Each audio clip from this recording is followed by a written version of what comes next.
Les lycéens et les lycéennes méritent mieux que ce rapport qui mêle 3 dossiers importants et sur lequel vous ne nous accordez que 2 minutes d'expression. D'abord, vous proposez pour les 304 lycées publics une dotation de fonctionnement indigente qui atteint, après les projets pédagogiques, la capacité de financement des contrats obligatoires de sécurité dans les lycées. Ensuite, vous décidez d'un dispositif de tutorat réservé aux seuls élèves lauréats d'une bourse et qui ne vise nullement à réduire les inégalités sociales et scolaires. Enfin, vous affichez une volonté d'uniformiser les lycéens et lycéennes.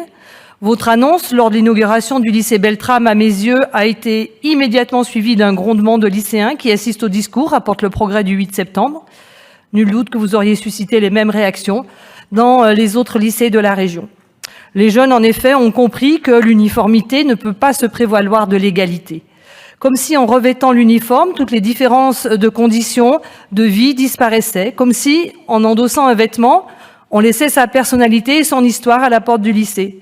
Comme si, en franchissant les tourniquets, les jeunes uniformisés passaient en mode élèves totalement déconnectés du reste de leur existence et devenaient une autre brique dans le mur, comme le chantait Pink Floyd.